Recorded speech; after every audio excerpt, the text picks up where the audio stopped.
Typically, it is abundant. We can agree on it. Just depends on what you want. I don't give a shit. I don't care.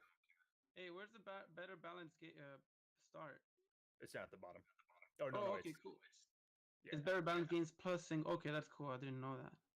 Yeah, for the CCC, we're using 5. Didn't know that. Okay. Just one less issue. Hey, Yoshi, what's up? How much? Is this the last duel? Wait up. Can you put the duplicate leaders stuff? Oh yeah.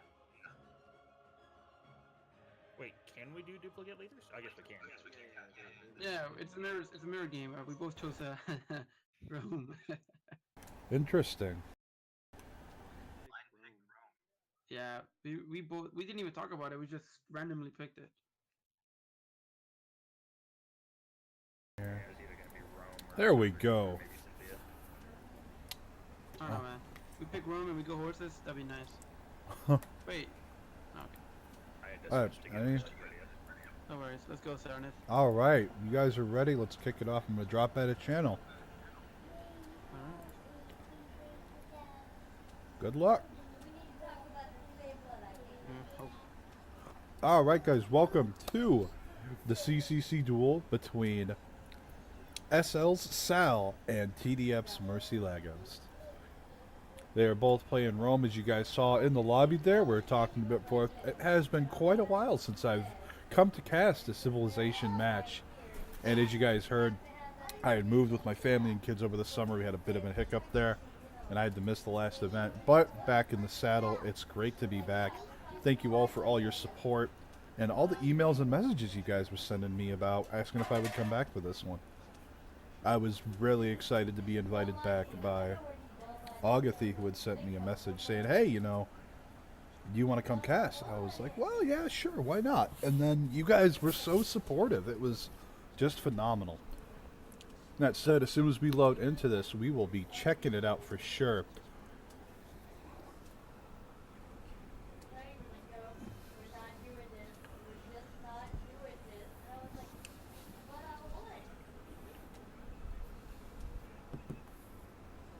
How are all you guys doing tonight? Hope you guys enjoy this match. And here we go. We're going to get this stuff out of our way. And we are going to get right into it.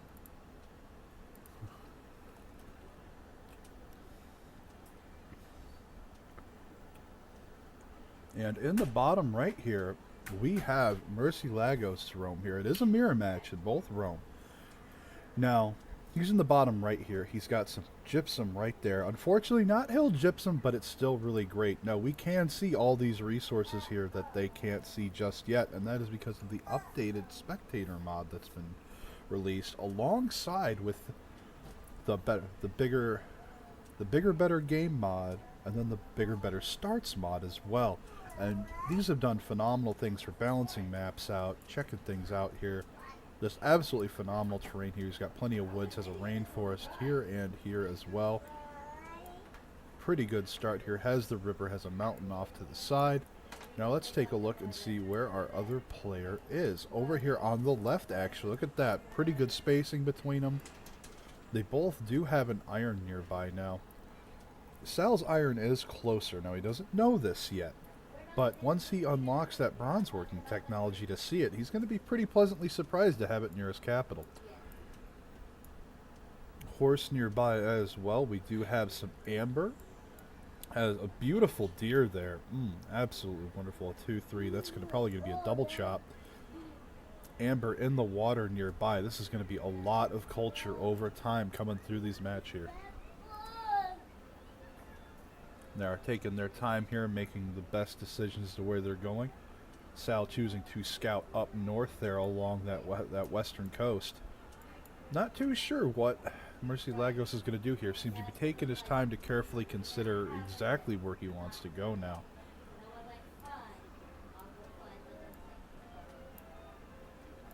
Oh, that's going to be a really nice city over here at some point too. We'll have to see exactly how the players choose to either both scout out and where they choose to put their cities, because as you remember, you do need those tiles between the city centers. For example, if you're counting from the warrior here, it would be 1, 2, 3, 4. That city could be there. And that 3 tile gap in between those city centers is the minimum distance. So for you veteran players, you of course know this.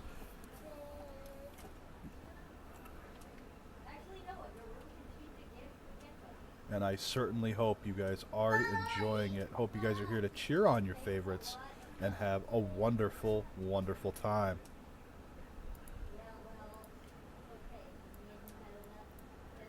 Now, as for our city-states here on the map, we do have Bandar Brunei as a commercial. We have Mohenjo-Daro as a cultural city-state today. And Carthage up in the north, we're a militaristic city-state. There are no science city-states on the map, only the 3 on a dual-sized map. And honestly, they are pretty, I don't want to say evenly spaced in terms, because Mohenjo-Daro is closer. Mercy Lagos was AFK for the load-in, but that's fine. First turn does not have a timer. And they are in voice, so I imagine that he knew about that ahead of time. But that said, Mohenjo-Daro is closer to Sal than Bandar Brunei is to Mercy Lagos. But he's scouting in that direction already, it seems. Realizing that, hey, I might be on a little bit of a pocket here, or a bit of a foot off the main island. So he is immediately kicking it out and heading out west. That said, Sal is continuing to move north here to scout, which means he's discovered this horse right away. Moving onto the hill for the extra visibility, he will be able to see the gypsum there, and that's going to be a really great find. He does have the tribal village right there. Has some really great hills in this area, and that's exactly where he's going. He's going right for it. And look at that. We're going to have that discovery with Bandar Brunei really fast here, right around the corner. And that's going to provide a lot of extra gold over time for Mercy Lagos. Scouts coming out for both players here.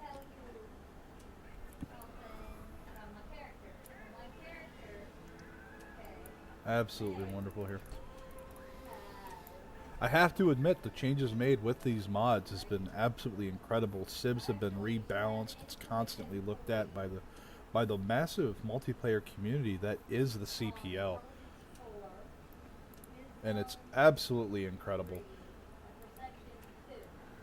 CodeNaw and Sal have done a lot of work on this mod to balance the Cibs out, because as a lot of you are, I'm sure, are aware, you know, if you're next to a Rome or even a Gorgo at times, it can be absolutely nightmarish because those legions come bearing down on you so quickly. But with this mod in place, all of the Cibs that were doing really poorly, just overall, have been buffed in different ways. There have been different changes made. There have been multiple nerfs to Cibs that were way overbearing and just really difficult to deal with. And even in single player games, there are a lot of you out there that are really getting a lot of great feedback from this mod.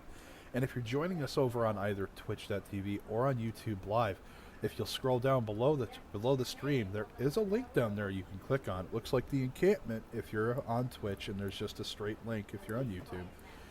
And that has a Google document that I wrote up that has all the changes for these mods. So if you're not familiar, you're like, I don't know, I really encourage you to click on it, check it out, see what's changed. You might be really impressed, because they put a lot of hard work into this. Now, getting right back into the thick of it, we're looking at turn 10. Builder came out on turn 9 for Sal. Meanwhile, back from Mercy Lagos, we do have a settler out already instead of the builder. We'll have to see how the payout comes through here. Oh. Buys the horse tile up here. Gets the builder moving that way. Going to improve that right away.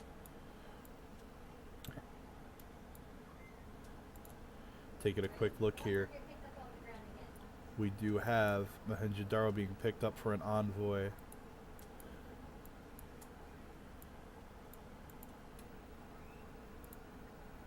Oof, absolutely beautiful. I would like to do it tonight. I just gotta figure out what it is that he has to say. I don't wanna fuck this shit up, but I don't wanna leave you guys stuck. As you wondering about the sound in the background, that is, I do have the game sounds turned down quite a bit so you guys won't hear it. I know in my previous castings you guys weren't big fans of the music, but I happen to enjoy the music track for Civ, so I've adjusted that so you guys aren't bothered by it.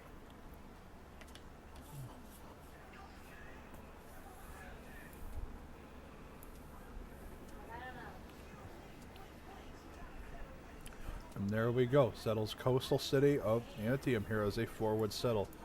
Getting that road established. That's going to be huge for getting builders, as well as future settlers from the capital over that river through those hills at a much faster clip. Does pick up the horse as well. However, Sal's scout is coming in through and realizes, you got a commercial city-state over there. That could be a problem for me.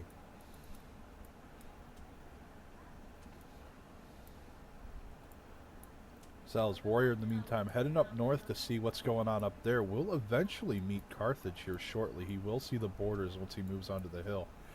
Instead, opting to follow the forest here, so he will not know that's there for a little while longer.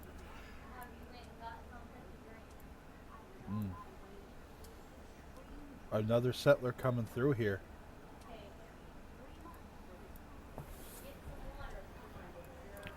Now that means that Mercy Lagos is getting set up pretty quick here. However, that Temple of Artemis just shooting out is going to be absolutely incredible.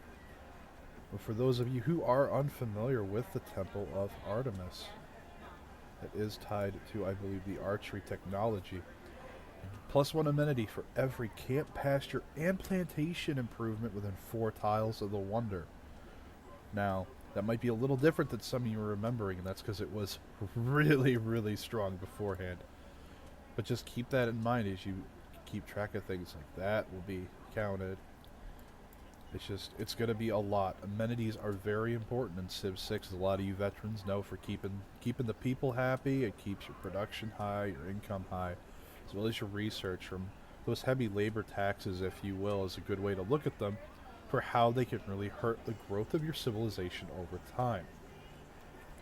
That said, take a look at the settler lens here. The next settle is probably going to be up here. He's going to have to go settling up in the north ways. He does get the Carthage discovery here. Sal does up north. Mercy Lagos, Warrior, and Scout are both moving north. They're both going to find that out. However, this Scout heading out northeast to see what else he might have behind on the side there, so nothing's hidden from view. That said, we do have another Scout coming out of Sal here. He wants to make sure that he can exert enough pressure through these Scouts for map control itself. And that's another thing you have to look at in these multiplayer games. Having Scouts, just regular, average, run-of-the-mill Scouts, are very important to have on the map. And it sounds silly. Well, it only has 15 strength. We do have a pause coming out. Let's check out what that is about real quick while we continue talking.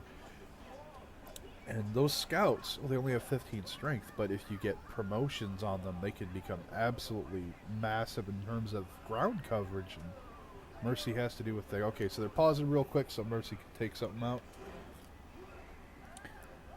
Now these Scouts, the 3rd tier promotion, they get +20 combat strength.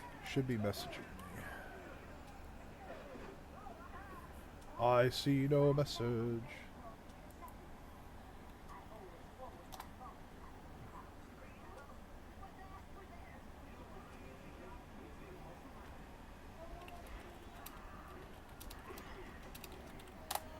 Alright, so Mercy's family asked him to go take care of some things for some friends of the family. He'll be back as soon as he can. And this is their match that they, I got invited to come cast. I'm certainly not going to complain.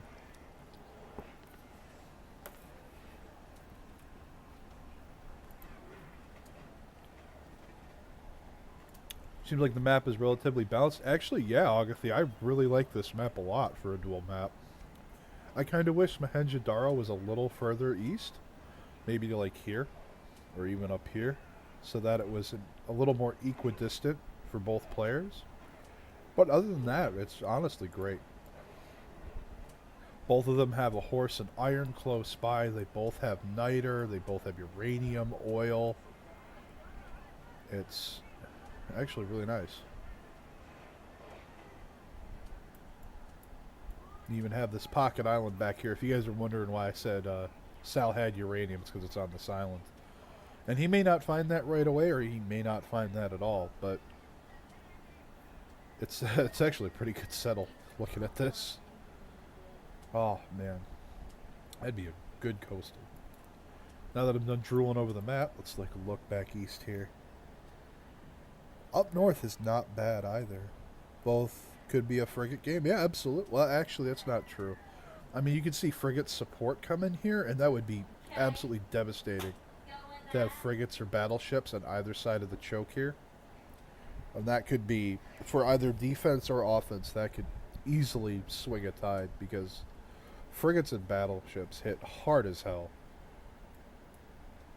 Now, as for the capital itself, Mercy Lagos is not coastal, but it's definitely within firing range.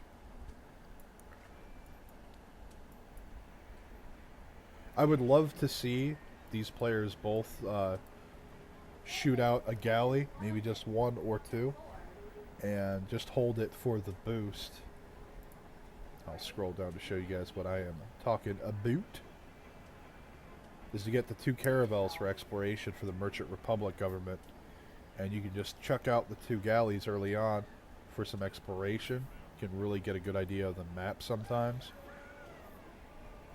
and you never know what you might be able to find. But by getting these by upgrading them to caravels later, you get the boost. You made them earlier, and it's just more map control, more awareness. And that's a very key factor in Civ, is knowing what's on the map. And it's really easy for us to sit here with the map clear, no fog of war.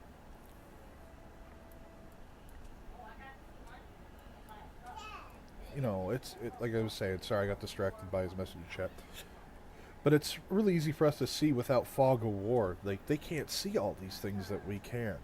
So it's easy for us to say, oh, well, you should have done this or that. But that's not the case for them. They have to deal with a lot more limited information. The scout here from Sal, it can't see over this hill rainforest here. It has no idea what could be right here. None at all. But as you're moving more units out, you're moving these extra scouts, or even maybe a galley or 2. And that's going to be, it's a decision you make. Sometimes it's worth it, sometimes it's not. Hindsight's 20/20 like that. It's about taking risks and gambits. Every player has their preferences and their strategies, but I don't think I could ever emphasize map control enough. Sure, that might be an RTS-style game concept, where you're constantly moving units back and forth meticulously at rapid paces like in StarCraft or Warcraft, but that same concept applies here, because you have to remember that Civilization's a 4E game, where exploration is one of those, and one of the most important. If you don't know what's on the map, that means you can't see where your enemies are. You don't know where resources are at, where with goody huts are at. Hey, how's it going, Canuck? Welcome to the stream. Now, you have all this stuff going on, and you're like, well, that's kind of overwhelming. That's a little daunting. But that's when you come right back to it, and you realize, well, maybe if I made that extra scout earlier on, I'd have found these things sooner. Or, oh, wow, my scout on that hill that I've had fortified there to keep an eye on things, I saw a couple horses coming, so I was able to get units ready for it. That knowledge enables you to make more informed decisions. And it's because of that factor that makes this game truly great, because you're dealing with such limited information. Sure, you could make a bunch of scouts and flood the map with them, but then you're behind in other areas. So you have this delicate teeter-totter that you're trying to balance, while your enemy is trying to do the same thing. And that's honestly what makes this game as great as it is just watching these players really dig in and get into their element, and watch them thrive, and just watch how they try to plan and strategize ahead. It's just absolutely wonderful. And starting at about turn 20 to 25, we will be taking a look at the demographics. The early turns, not a lot's going on unless there's a super quick, super good goody hut that gives a relic, for example, for a faster belief system setup, where you get that Pantheon super early because of it. And if that's not going on, generally things are super calm. Now, as the spectator, I stole all the first meets. I don't know if everyone caught that right away. And I was talking earlier in the match about how, oh, well, they'll get the first meet here or there. But that's because you won't always have a spectator in your games, or maybe you're a single-player person. So having that knowledge of how it's beneficial to you is just as important.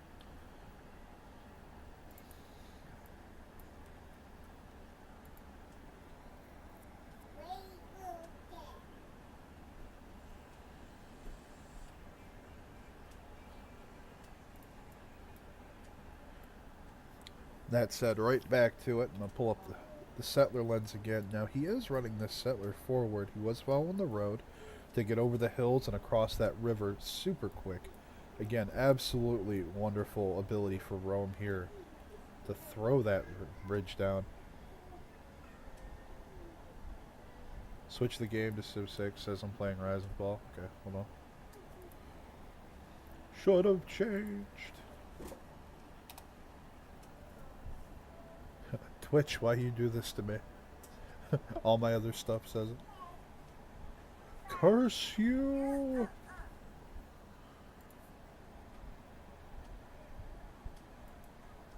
It's funny.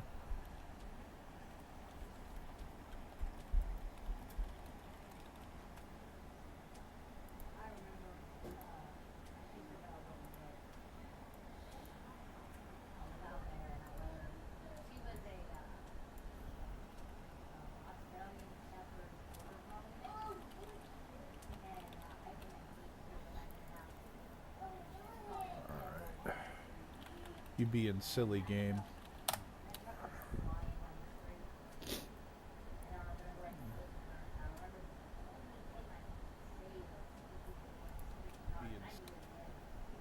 There we go.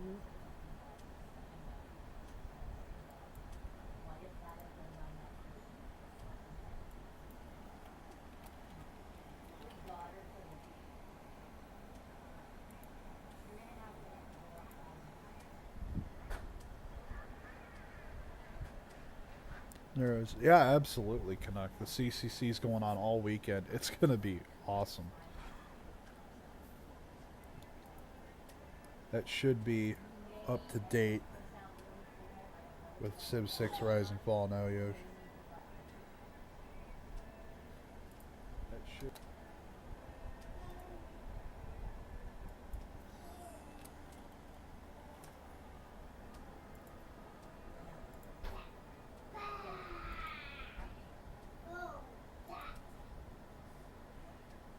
Alrighty. Not entirely too sure how much longer Mercy's gonna be. He said his family sent him out to grab something real quick because they have a guest over that's a friend of the family. They kind of ambushed him with it. Fortunately, Sal's a really good sport about it.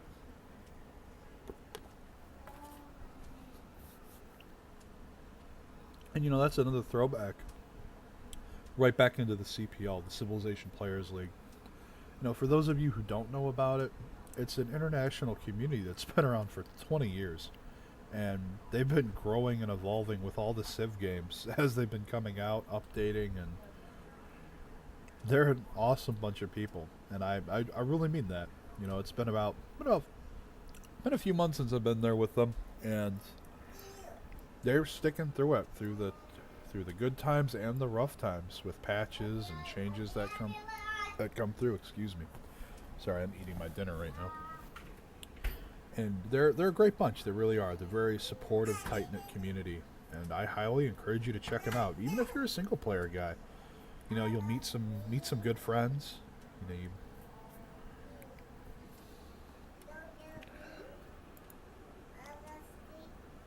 it's going to be absolutely incredible. And if you are interested in checking things out for the CCC that's coming up here, I'm going to go ahead and throw the schedule up for this weekend for my channel now. And that's right here on your screen right now. We do have a single player challenge of the month now too. Well, hey Agathy, that's awesome. Do you mind explaining that out a little bit? You want to type that out? What is the challenge of the month right now for single player?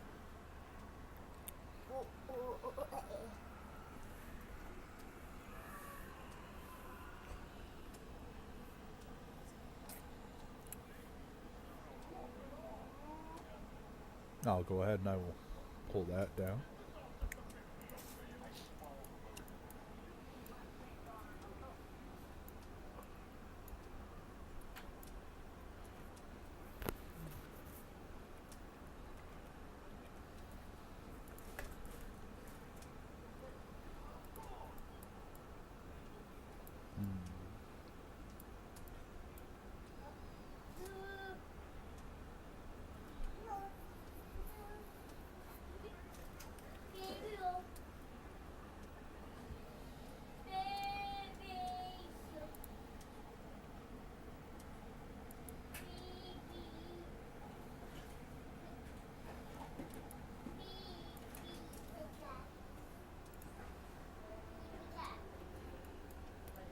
Alrighty here.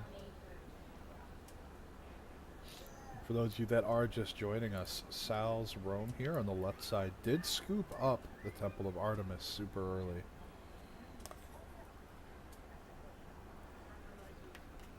For those camps and pastures, it's going to be absolutely wonderful. And remember, it's within 4 tiles.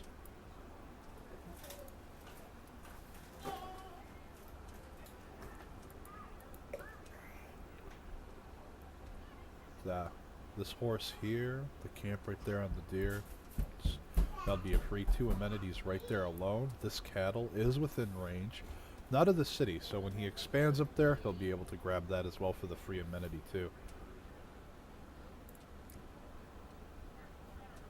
And this banana will as well, actually. That's at 4 tiles. It's pretty awesome spot he got there, and it comes from that scouting he did early. He was able to spot all that out. His first scout went straight east, as well as warrior scouted north. And over here for Mercy Lagos, he does have his 3rd settler here out, and it's going he's getting cities up a lot faster than Sal is, but Sal chose to go for the chops to get his Temple of Artemis up a lot faster. Chose to get things set up and going. And he does have Goddess of the Harvest up, so these chops are generating faith for him as well. We do not have any Pantheon yet for Mercy Laghost. So Sal was able to get that first pick in for that Pantheon. We'll have to see how that's going to balance out. I'm very interested to see what Mercy chooses to take for his Pantheon. He does have a lot of good options here. Looking a bit closer here at the second city of Antium, just absolutely beautiful with the double ivory here. And of course the horse directly behind. Now the downside to having these great tiles to improve and keep working is the unfortunate side effect of not having a lot of places to put your districts per se. Because remember, you slap that district down, it kills the tile to have the district there. So you have to make choices as to what you want to do. And you have the horse silk, and he doesn't know the uranium's there yet.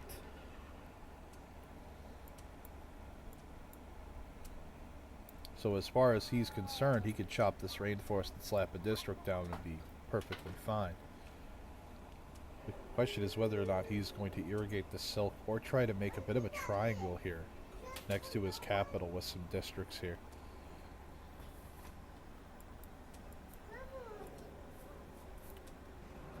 Hoping we have the first settler coming out on the way here from Sal, because if he falls too far behind in the rapid expansion phase of the game, he's going to be suffering a little bit, because that builder went directly into speeding up the Temple of Artemis. It didn't get any improvements done.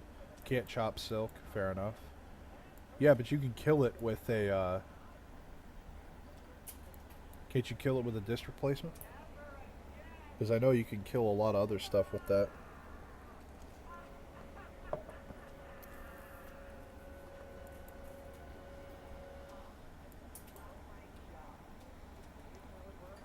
Ah, okay. Fair.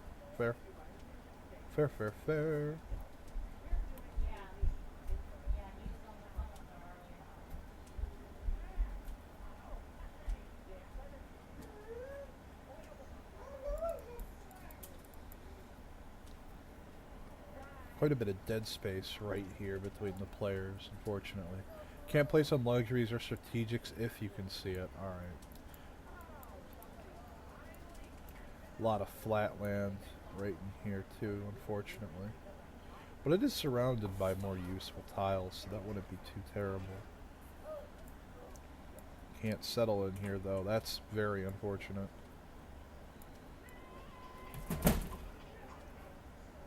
Oof, these settles up here, these are nice. Especially up here, but it's so far away.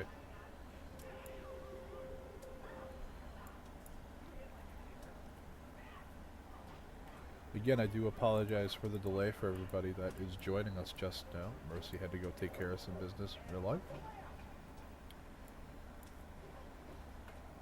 Taking a look out west here for Sal's land. He does have some really good settles up here.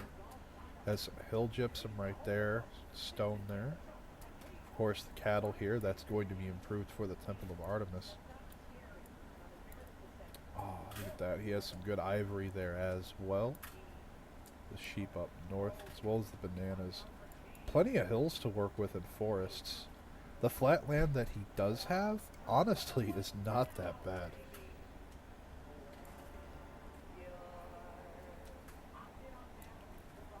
He could get some pretty strong settles down, actually. Just in this immediate area, and it's going to be pretty awesome. So it's pretty good that Mercy is able to get out these early cities without any real pressure. The question is going to be is where does the payoff come? Was the Temple of Artemis rush worth it?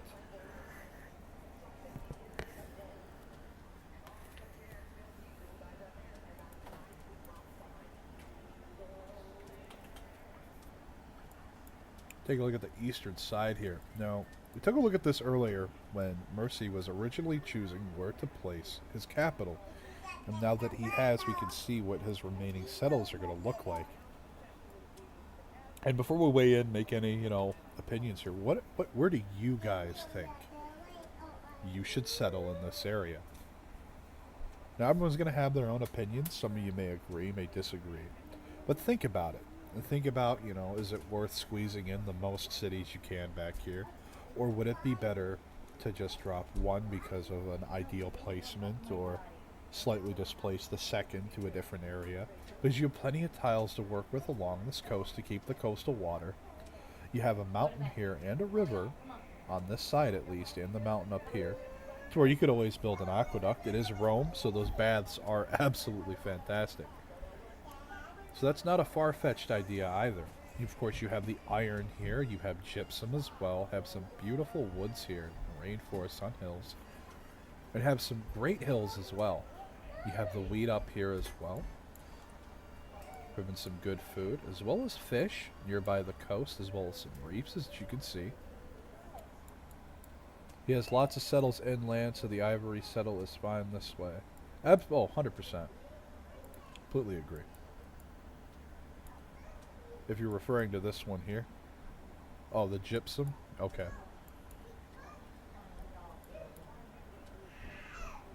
Yeah, this is nice.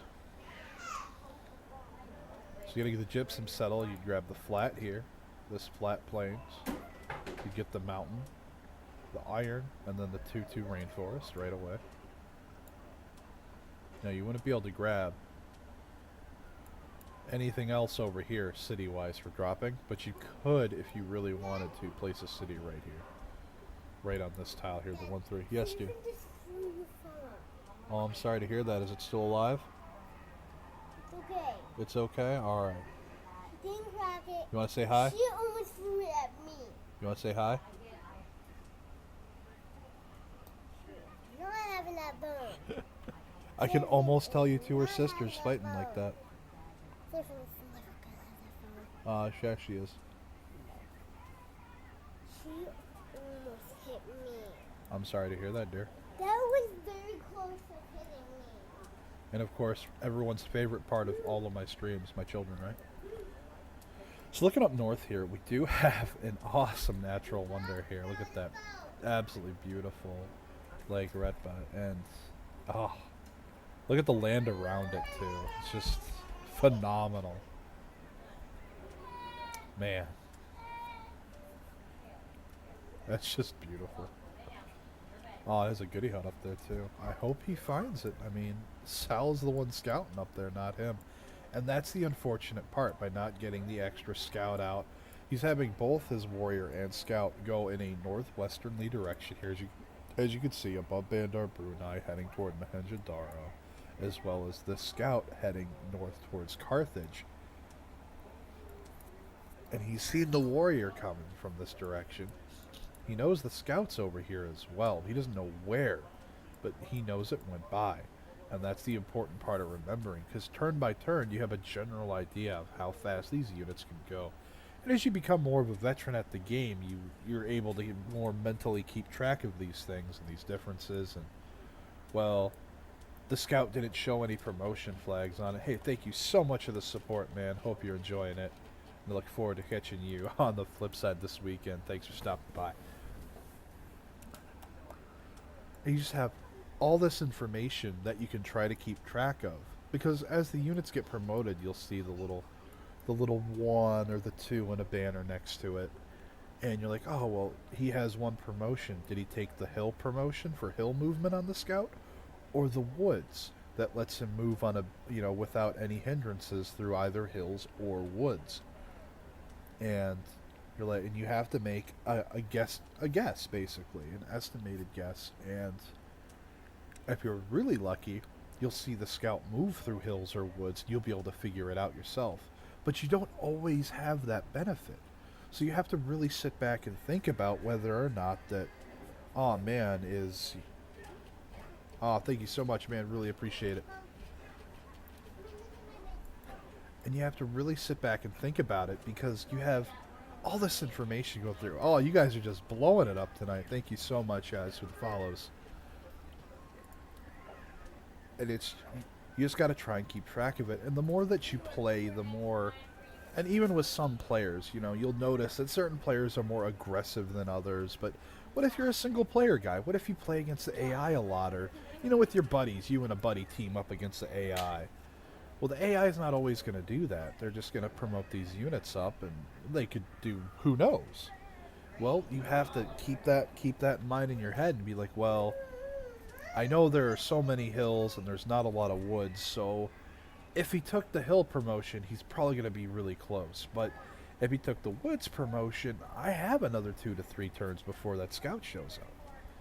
And you can make better decisions based on that, because you'll know whether or not you have the time to move your builders out to get improvements, or if you need to hurry up and get that warrior, maybe even buy a warrior or a scout, or who knows what, even maybe forcibly upgrade into a swordsman early, or even a slinger to an archer, and get them on that precious horse tile you have for your iron to make sure they can't snatch it away with that scout and pillage it.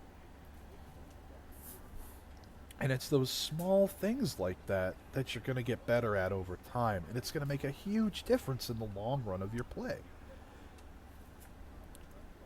It's the small, simple things, and they add up so fast, so quickly. Why are you having so few viewers?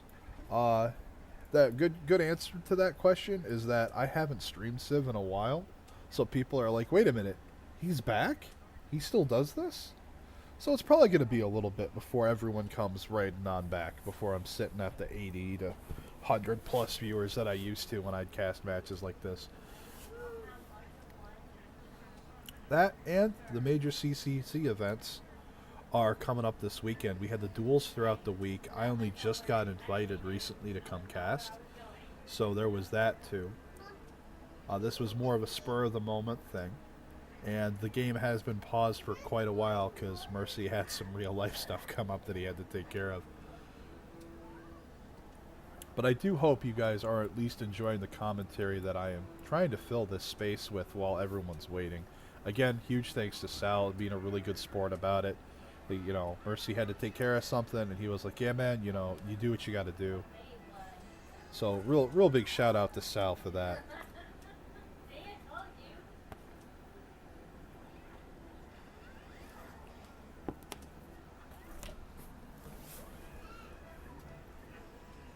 It'll snowball. We have a huge game planned all weekend. Absolutely. And for you guys just joining us right now, I'm going to go ahead and I'll put up my stream schedule for this weekend for the CCC. I'll be streaming 5 free-for-all games over the weekend.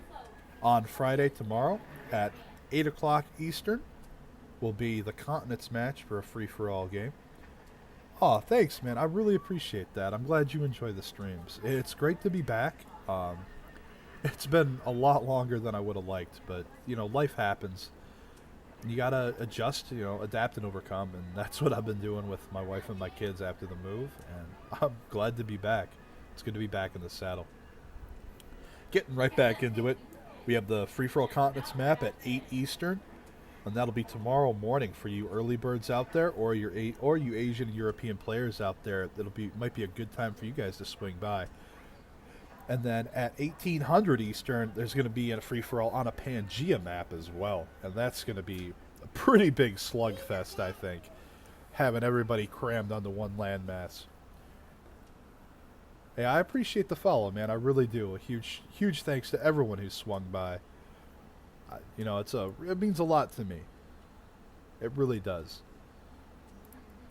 Take a look at Saturday at 6 Eastern time, Standard Time.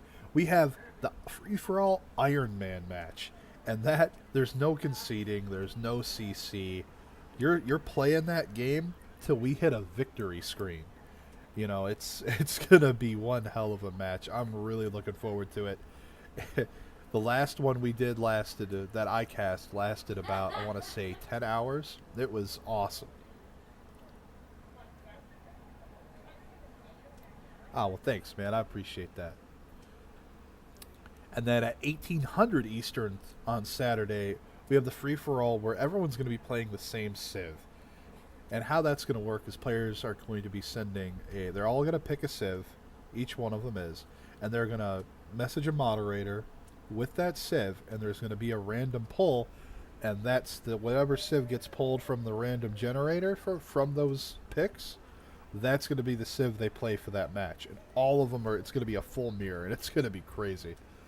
And then on Sunday, for the final day of the CCC, the last match I'm casting that day is going to be at 8 Eastern on a free-for-all and an archipelago map, all random. And hey guys, guess what? We are back in it. Mercy just got back. Things are unpaused. It is good.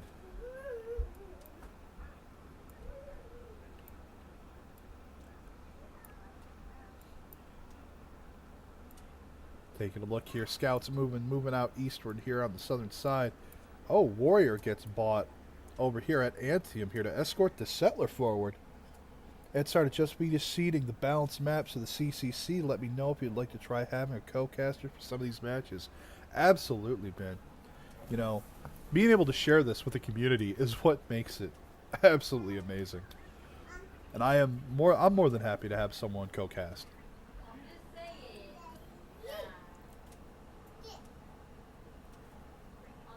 Yeah, huge shout out to Spocky for pulling. He's been going crazy going through all these different map seeds, looking for maps that were balanced for all the players that would spawn in, for the free-for-alls, the team matches. He's been working his ass off, and he deserves a fucking pat on the back for it. We do have an encampment getting slapped down here in Antium that did happen while I was just talking. Now, this tile was purchased, and that's an important thing to note. He bought the Warrior and the tile. So to just keep track of things here, we are going to look here to make a deal. Oh. Ah, nuts. So, Coton and Sal, if you guys hear about this later on, when I get back in touch with you, or you watch this later, big thing here, I can't view their resources or gold per turn with this mod.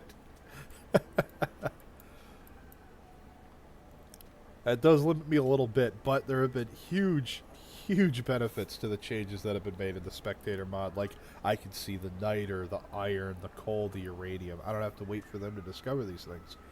So that's pretty huge in terms of being able to spectate. Now, we do have the first settler coming out for Sal here. That was last turn. It's already moved. And it is heading northeast. Probably going up here to this freshwater settle. Excuse me. I got myself the hiccups, apparently. Oh, look at that. Buys a settler outright.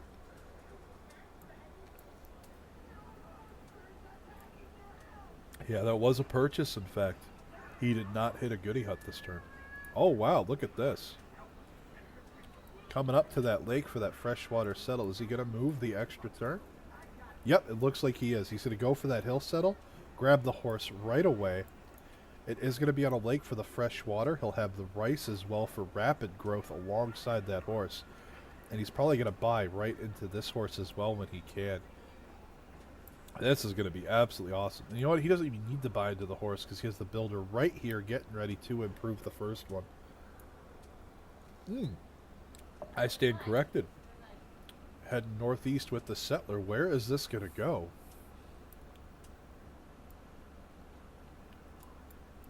We did get his first two cities out real quick. We have more scouts coming out. again, that map control that we were talking about earlier. Now, this first warrior from Mercy's that he started with is coming in from the north now. And he will be able to try and block some of these settlers and scouts moving around. It could cause a little bit of passive pressure there. But Sal's other warrior is kind of swinging back, so he could pin this in and get a really quick kill on it. And by securing that warrior kill that's so deep, Mercy loses a lot of map control in terms of awareness, what he can see. That'll enable Sal to more freely move builders and settlers and get a lot of key improvements around. And we do have the next city coming up out of Kume here. Now, the roads always do go back to Rome. All roads lead to Rome. And it does cross a river here to get builders and units out faster. All through these hills here. This is actually beautifully done. Crossing 4 hills and 2 rivers to get to Kume. And that's going to be absolutely massive. Oh, look at that. We got a builder coming out as well. Top of turn 25. Let's take a look at some demographics, guys. Take a look at science here. 5.2 for Sal and 5.7 for Mercy. Now, that doesn't sound like a big deal right now, but a big tell here is that Sal has completed 4 technologies, whereas Mercy has only completed 2. And that is because it looks like Mercy is going straight for that horseback riding, most likely. However, Sal has gotten the archery right away because he did get the Temple of Artemis, but he swung back for other technologies as well. And that's going to be the big tell there. We do have extra builders running around here, getting the improvement on the ivory next turn. We do have the warrior sitting at Kume still, has yet to move out. Now, he's got an encampment, must have went bronze working. Yep, that's a good eye.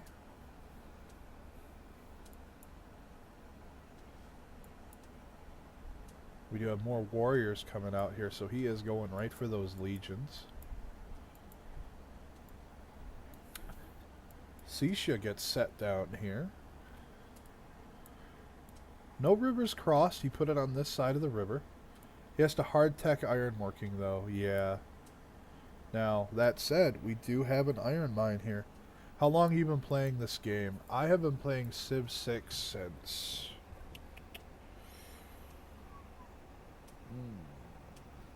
Wow, how long have I had this game? I didn't buy it right when it came out, but I've been playing this game for a really long time. Now, Civ in general, I've been playing since Civ 2 for you old guys. Think we're going to see a dead Bandar Brunei? Well, probably. Oh, wow.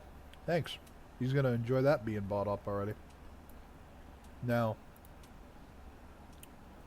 Sal did suzerain Bandar Brunei. For those of you who are unfamiliar, trade routes to in foreign cities provide an additional gold to your trade routes passing through or going through the city. That doesn't sound like a big deal because of how the map's laid out. You're not going to have a lot of trade routes cutting through, say, Mohenjo-Daro, for example, to move forward. But if you noticed, Mohenjo-Daro is also suzerained by Sal, so he has control over both of these city-states. So if they go to war, these city-states are going to start bashing the hell out of Mercy's units. And Mohenjo-Daro's bonus is your cities have full housing from water, regardless of where they are, which is absolutely incredible. Quite a few warriors moving forward already. And without that rear grab for the ironworking, that rear settle, and that is going to be one hell of a hard tech.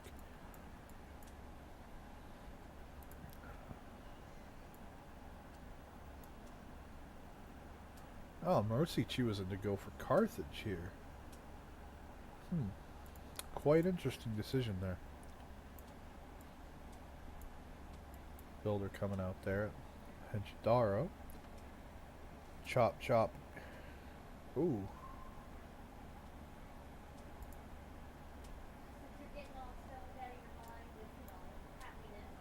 Settler moving north here. We're probably gonna see a good coastal settle here. Just started playing it and I really love your stream. Hey man, thanks a lot. I really do appreciate that. You know, I'm always open to what, you know, the viewers are seeing, what they like, what they don't like, and I do try to adjust where I can. Really the plan is for late game it would be better to keep the only gold city state. Yeah, I mean, another thing is once they go to war, if he can't lock Bandar Brunei down, it's going to be a thorn in his side for the entire game. Oof.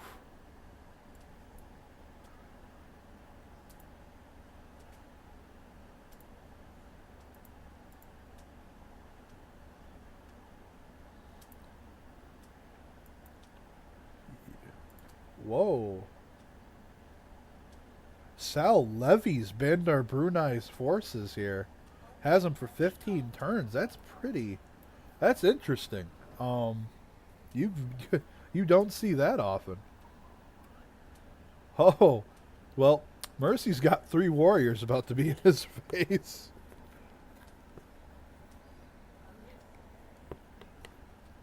Now, levying a city-state that you're the suzerain of's forces is very expensive. And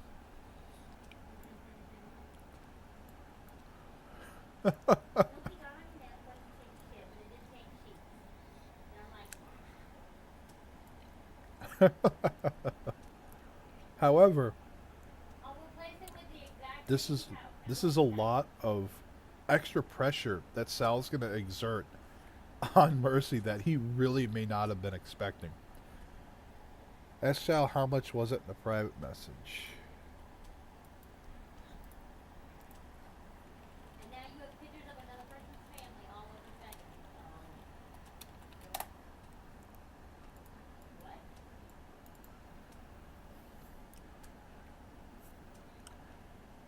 60, that's not bad. Not bad, but 60 gold is still quite a bit in the early game. Now, because he has Mohenjo-Daro and Bandar Brunei, he controls the middle of the map. That's nothing. Well, perhaps not, but it really depends on what your needs are. He's got the trade route, yeah. Yeah, he pillaged the trade route too, right there. Woof. Should have guarded that. Hindsight's 2020 though. We do have a lot more. Oh, Warriors to Legions coming out from Mercy here. He's got 2. Do we got more? 3. Boudica comes out as the general, first great person of the game. And Mercy's going to be grabbing the next one as well, it looks like. Not a single encampment down or the policy card slotted.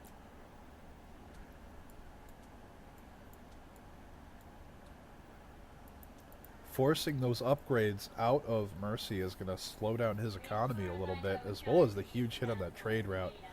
The pillage on the trade route just paid for Bandar Brunei's troops on its own. Well, it's 10 gold short, but hardly the point. So now he's getting free damage in on Mercy's economy, because even if these warriors do nothing, he's forced 3 upgrades, taken out a trade route, and is now forcing reactions out of Mercy to either kill Bandar Brunei, stop making builders, not making any more settlers.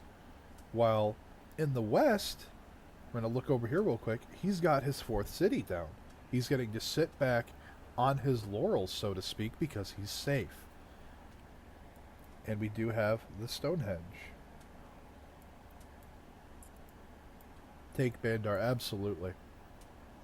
Now, he is splitting up his legions. He's one up to Kume.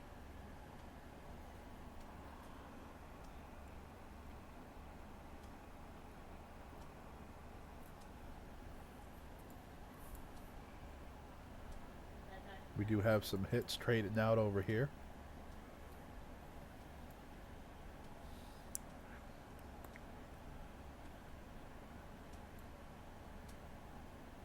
If he takes all the classicals, you mean? Eloquence? Yeah.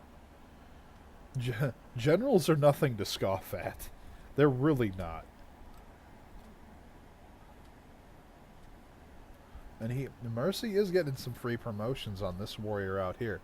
Sure, I mean, it's, you know, it's just a warrior, but that warrior will eventually get upgraded into a legion or a musket later on if it survives, and having that extra promotion from early can make a huge difference. Does have a slinger coming out in Kume here to defend with. General coming forward, giving that extra movement out to these legions as they run forward a little bit further. Scout coming in from the south. It's gonna get spotted though. It's on flat terrain. Another hit comes out onto Mercy's warrior here as the turn cycles. And, oh, there's the promotion there. Probably getting that battle cry promotion. That's going to be absolutely amazing. A lot can get done here, but he's got to be careful with this slinger, because even if he just takes hits against these warriors, it's still dangerous because he's feeding them promotions because they're going to get combat experience from those exchanges.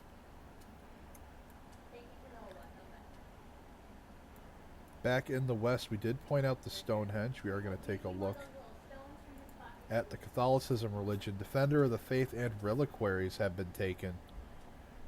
Relics have triple yield to both faith and tourism, and Defender of the Faith the +4 combat strength advantage when you are within borders of friendly cities that follow the religion. Heck yeah, Kuchenheimer. It's going to be great. You know, Mercy could do a pretty good swing here against Bandar Brunei, and with the pressure of the legions with the general, could force reactions. Did Sal get a relic before? Yes, he did, because he scooped a very early Pantheon.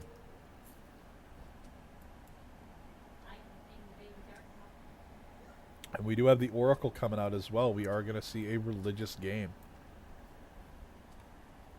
Pulling up the religious lens here. Nothing too astounding, but we do have a holy site under construction up here, as well as in the second city there. So we're going to see a religious game here, really getting the Defender of the Faith pressured through. Going to secure his borders against this general with that.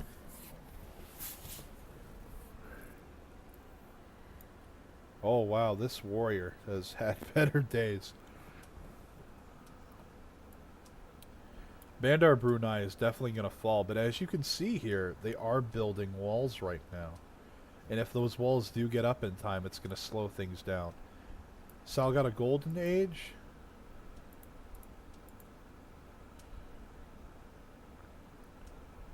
Yes, he did. While Mercy has opted into a dark age. So we might see a heroic age swing for the medieval era.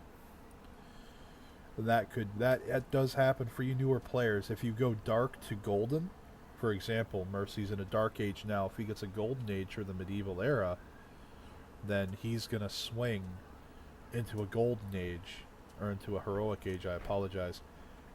And with that, he gets 3 of the benefits. Oh, Slinger steps out of Kume and takes out one of the warriors there. We do have the second general, Hannibal, taking a quick look here at the great people. He is going to be getting Sun Tzu as well, it looks like. He's going to scoop all 3 classical generals. Monumentality lets you purchase workers, settlers, and traders. Absolutely. And it is absolutely fantastic, Yoshi. And he has Goddess of the Harvest. That is correct. He did take that scoop very early. Oh. 6 HP off.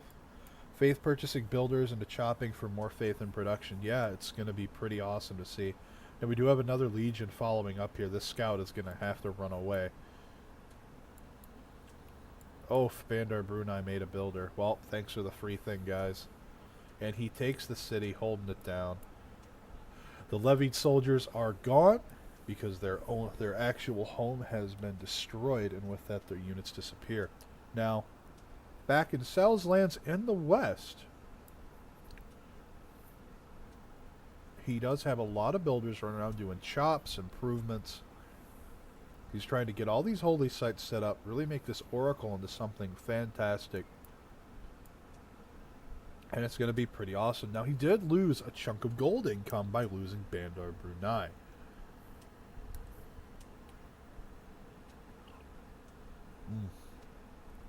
Little scout, you need to run away.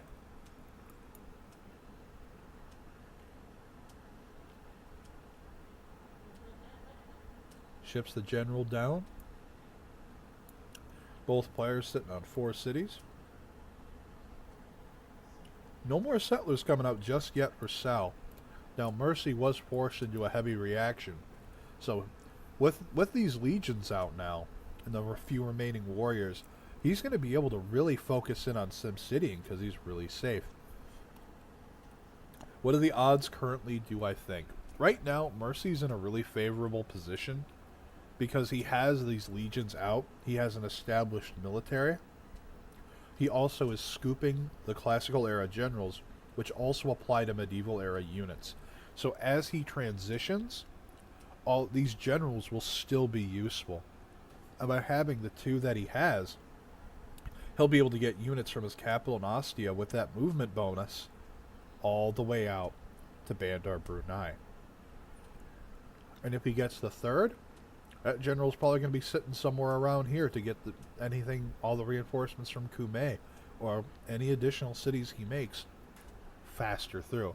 And absolutely, Savaki, legions can chop tiles, which is absolutely incredible. It saves charges on your builders for more improvements or double chops. Bandar has a ton of chops right now.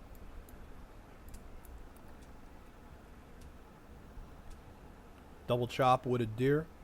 Got a chop on the stone. Well, the next time. Chops on the rainforest. With the marshland here, you might as well chop the rice for freaking population too. Like, you could get some really crazy stuff out. Oh, Legion getting promoted as well. That's going to be devastating. Well, where is this done? Let's ask him. Mm. You know where? And what will Sal's response be? Now remember, he does have Defender of the Faith. So the generals give the +5, Defender has the +4. So it's only going to be a difference of combat strength of 1. And if he's fortified and has good formations up, it's going to be really hard to break that line. He does have good terrain to defend with, so to speak, at the very least here in Secia. He does have the encampment here now. It looks like he's probably going to go for one of the generals. And he did try to chop for it, but he is still behind. We can't see whether or not he has enough faith to purchase, and he has legions of his own coming out. Go with the bang. Take a bomb. There's a bomb. And there it is. He does buy it with faith right away. Now this does put Mercy in a good position to grab Oh wow, El Cid. For those of you who don't know, El Cid is a medieval era general, and sure, he applies to medieval and Renaissance units. But for those that are unfamiliar, you can activate him, and he makes a core out of a military land unit. Now, we might see a Legion core smack someone in the mouth. And that's going to be terrifying. Usually you see it used on a knight, but in this case it'd be pretty awesome. Check Faith Return, Religious Victory progression screen. I was referring more to the total faith required to buy the Great Person, but thank you, Eloquence, nonetheless, for the awesome tip. And he is sitting at almost 18 faith a turn already, not including however much he's gotten from chops and the discount from the Oracle Wonder that he's built. Take a look at the culture. We do have Sal at 14.1 and Mercy at 14.7. Sal already sitting at 41 tourism per turn. That's actually pretty incredible for this early in the game. That relic really paying off. Purchasing levied warriors are probably 120. I DM'd him and he said 60 actually, Yoshi. We do have builders chopping out some legions here, getting more units out, and with Sun Tzu here, if he can stay in, oh, he's just going right for it. Now, Carthage is under control of Mercy Lagos, so he is enjoying that benefit of his combat units. They're 20% cheaper to buy them out with gold for each encampment district building in the city. So the district itself, the barracks, the armory, things like that add up, and they make it that much cheaper. Oh, absolutely. You know, spending gold like that can. And it was a weighed risk. He got a lot out of it. It paid for itself, though, Yoshi, because he pillaged a trade route. And that was 50 of that 60 gold returned right there. Now, warranted, Bandar Brunei has fallen. Mercy's taken it with his legions that he upgraded as the response to that. And he's scooped 2 of the 3 classical generals. Now, Sal's got to be careful here, because he doesn't know how many more legions may or may not be coming. He knows there are at least 3. And he only has 2 himself. He's running this warrior back home to try and heal it up, upgrade it. He has builders running around back home. Mohenjo-Daro's getting archers out, which are just going to tickle these legions. And that's going to be a pretty big problem. Ooh. This is one hell of a slugfest, let me tell you. And he does have a defensive formation put up here to try and keep these legions from joining up together. However, Mercy says, "Nuh-uh, you have taunted me long enough, Sal. I am going to stick it to you. I'm going to take your city-states. They're going to be mine." And take a look at that. There's 90 damage to the city center itself with just the legion. Absolutely incredible damage.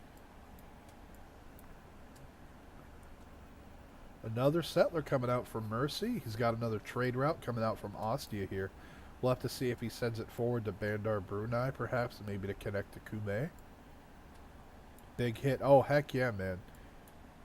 So, something you got to remember is this legion's also promoted, probably with Battle Cry, which means it has the +7 combat strength in melee.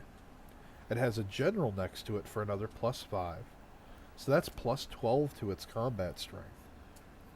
And it's hitting something with only 23 combat strength. Here this 0 guy can beat, right? Oh, God. Under told me, you get out of here. Get out of here with that. Kushin was talking about the bong hit, but yeah, Legion. Oh, damn. Oh, shit. Didn't even see the settler back here. Look at me. Filthy casual. You're going to get that. To get this iron back here as well. And he's going to be able to crack out legions of his own.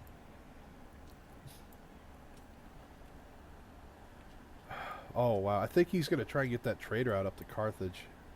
More legions coming out now.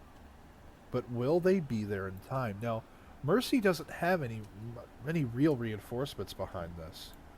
He's not moving anything forward. He has to think about what he's doing and possibly regroup, because he's going to have Mohenjo-Daro's troops. Plus, oh, takes it. Does he raise it? No, he's keeping it. No, he does raise it. Okay, okay. How you doing, Zero? And here we go. These legions might be forfeit. He's got to delete this builder before he loses it. Run, Sebastian, run. There we go. Deletes the builder. Good job. Roman builds forts on the river next to Mohenjo-Daro. That would be troll as fuck. It'd be hilarious. Run.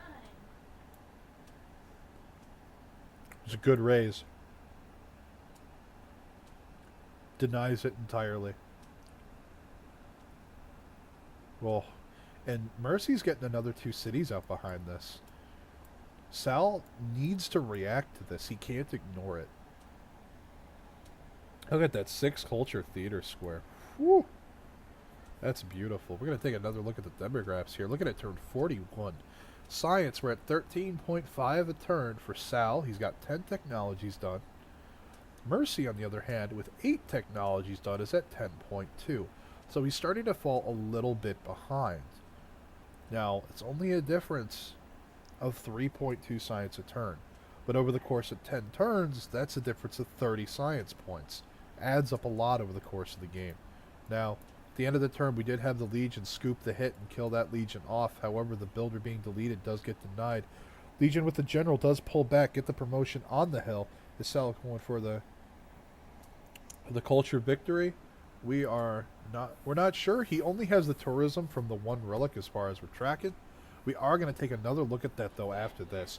19.1 culture per turn, excuse me, with the 41 tourism per turn still from earlier. whereas Mercy's at 15.1 culture per turn. Same concept, it's a difference of 4, but over 10 turns, that's 40 points. Faith is still sitting at 22.8 per turn from Sal, really chugging away with that Faith machine. Whereas Mercy is only sitting at 1. Now, Mercy does not have a Pantheon yet either. He has the 2 Wonders. Actually, he has 3 Wonders, Yoshi, because he has Temple of Artemis, the Oracle, and Stonehenge.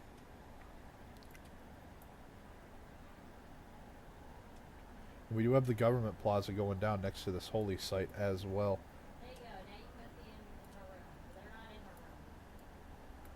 And we do have Sal pushing back. He has 3 legions here. Mercy is pretty heavily injured here. He's got to withdraw or at least regroup back in Bandar Brunei. We have another settler coming out here for Sal in his forward city. Rome normally generates an ass load of early culture because of the free monument, so it's going to be rough to overcome. They are both playing Rome. This is a mirror match that they decided to duel with. Oh, gets chased down by these legions, but they are hurt.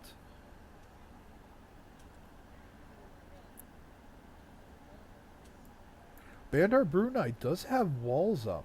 He needs to get more units in here. Now these, unless they can promote, if these legions cannot promote, they are at risk to die.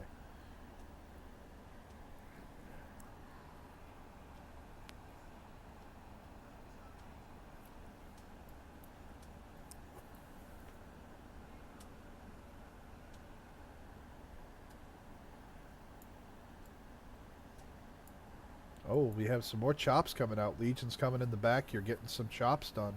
Saving the builders some of that extra time. We do have a campus getting thrown down as well. Take a look at the great people real quick here. Under previously recruited, as you can see, we had the first 2 generals of the game went to Mercy. Great Prophet gets scooped with Stonehenge completion by Sal, and he also chops out Sun Tzu in response. That said, we do only have the 1 point per turn going towards El Cid. No one's scooping it yet. No one's gone for Hipasha yet, but we did see the campus drop by Sal. He might be able to sneak this away from Mercy if he's not watching. Looking at the writers, artists, and musicians, though. 3 points a turn coming from Sal's Rome here. He's going to be able to get these writings in. And even if he has nowhere to use them per se, he can use them as free scouts. Remember, great people, once they're quote killed by military units, they get kicked back to the nearest city. Oof, big hit from the Legion onto the one in the marsh. However, Mercy's Legion here takes a pretty heavy hit for it. It's got to be careful. That said, Sal's legions are withdrawing and promoting. Cycling units out, getting more to the front line here.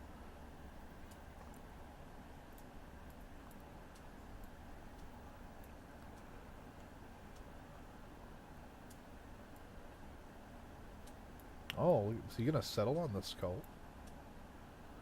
It's not a bad settle.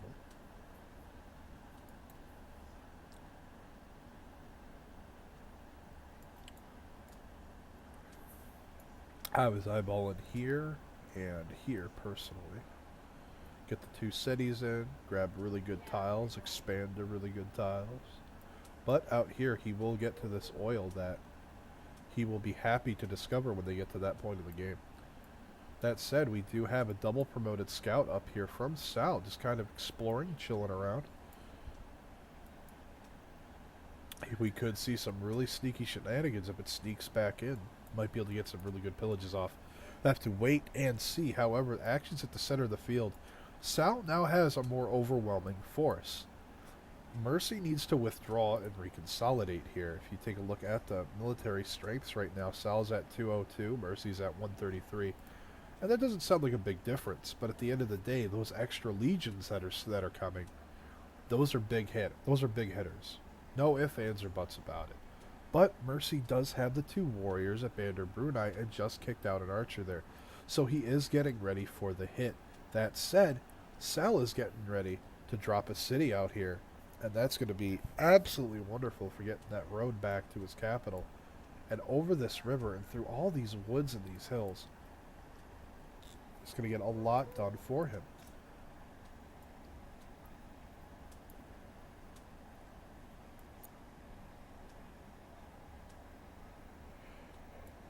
Carthage mostly doing its own thing. All these swordsmen kicking around, though. Does Sal have enough tourism to win this? I mean, Mercy will be on 6 cities. Taking a look at the culture victory screen. He is not quite there. He needs 4 more tourists.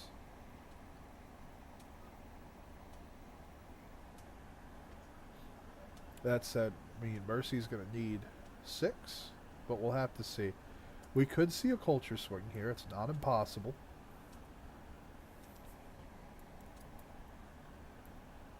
It's not dating altering. I'm buying freaking kinfolk right. These are things that a kinfolk would know. We do have the horse coming out from Mercy as well. Taking a quick look at Carthage. Mercy sitting on 11 envoys. Oh my goodness.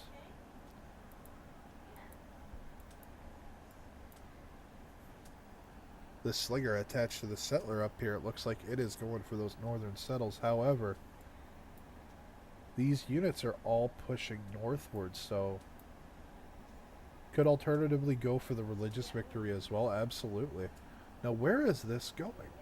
This is going really far out here. Is it going for the double iron? I mean, obviously the settle here for the Matterhorn would be really good. The question is where to put it. And there's a lot of good spaces to put it. Carthage biggest army. True. I mean, Carthage could probably... If Carthage's AI wasn't bad, it could probably kill both of them. The Wonder Settle? Yeah. It's a Matterhorn. Now, if he could pocket settle this... Now, he doesn't know about the scout. Where is the scout? Oh, he has shipbuilding. Alright.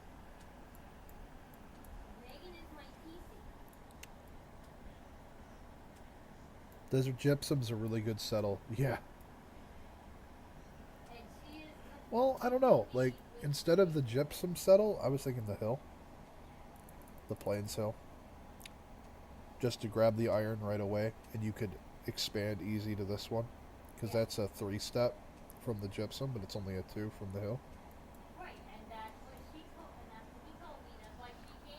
And you wouldn't have the dead tile here. I mean, you could use the dead tile for a commercial district, though, so it's not entirely bad news. I have not seen them. However, this army has reconfigured its formation, if you guys weren't seeing that. And it was in a straight line this way, angling towards Carthage, but it has removed itself, using the scout here to quite literally keep an eye on Carthage's border, and these legions are getting ready to drop a settle here pretty close by. By selling gypsum, you save the 1 dead tile, plus you never want to have more than 1 iron. That's fair. That's pretty fair. I mean, because once you work the 2nd, you can't make warriors and stuff to upgrade. Yep, exactly. Chariots to Master Knights. I follow.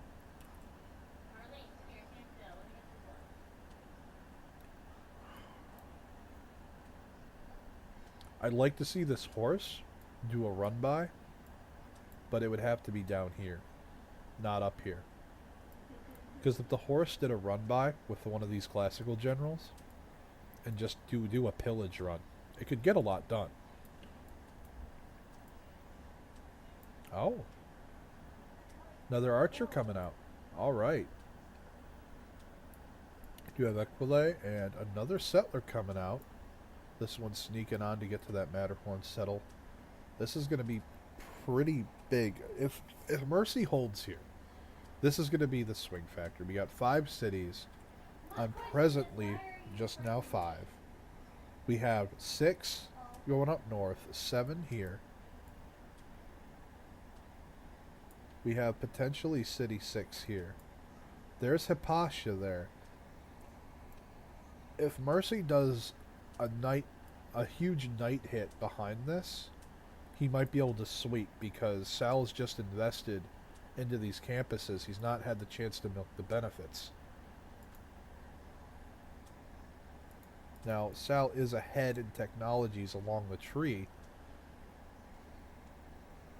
but we'll have to see how this pans out, because it's going to come down to a lot of individual choices, not one big decision. And once more, this is all re-angling northward. He's going to drop this settle up in Carthage's face and try to take Carthage. I don't think Sal is going to be able to defend. Honestly, Sal is in a really good defensive position. And if Mercy gets careless, he could easily throw this match. And look at that. There, takes the gypsum settle right there. Has the builder. Can you show me the trade screen error? Yeah, here, code. Click, make deal. No available items to use in a deal. And that's because I'm a removed player, quote unquote, for your mod, I think. No, don't quote me on it. And because I can't pull up the trade screen, I can't see how much gold per turn they have, gold banked, any resources, but I can see what resources they've improved. And I don't know if you were around earlier when I said it, but huge shout out to you and Sal for making up this mod, testing it out, getting things worked out, just making a great mod for balancing the game and the Sims out, changing some of the wonders, the natural wonders as well. It's been awesome. Give you an iron or something to be able to trade? Yeah, that would do it. And this settler is coming up here for the coastal. And this one's going up north as well. A lot of really good settles for Mercy here. If Mercy... The thing is that... Just thinking about 10 gold, that would work. Now, the difference here is that because Sal got Hypatia, once his campuses come online, he's going to have a pretty big lead, because it's +1 science for the library from Hypatia, as opposed to, say, just base of what the library itself gives on the improvement, which, if you did not know, is 2 science, as well as the scientist point per turn, but not the point here, or the citizen slot. You're getting that +1 science a turn from the library from Hypatia. So, if they're each sitting on 6 cities, that's a difference of 6 science per turn, assuming they have campuses and libraries in all of them. But because he's taken Hypatia, he's now more pressured to get these libraries up to make the most of that gain. And because he has the superior military for now, he is more safe to do so. And as you can see, he does throw down this city here and immediately sets up the wall as a pre-production lock, so to speak, on it.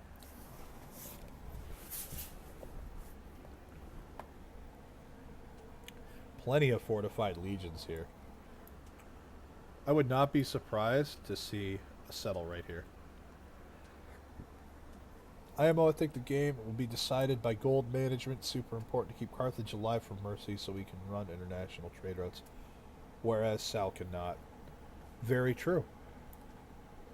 But you'll notice there are no trade routes presently going to Carthage either. So right now, he's got the double ivory. He's got plenty of coastal tiles to be working as well. He has the silk, the gypsum, crabs, plenty of coast. Oh, look at that. Horse coming out of the capital. Builder coming out of Antium as well. Really trying to lock down these improvements. Improves that iron back there. Will we see some chariot hits? Now, looking at the back here, we do have the double galley. And it's sitting back here at Rome. It's not moving. We could see a caravel hit come out.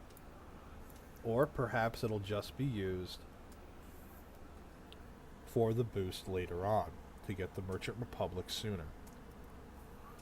That said, there are coastal cities from Mercy that could take a lot of damage. Namely, Aquile, as well as... Yeah, this one here. I can't pronounce things. There is plenty of damage that can be done to Mercy by those galleys once they become caravels. The question is will it come in time to cause damage, or will it just be shrugged off?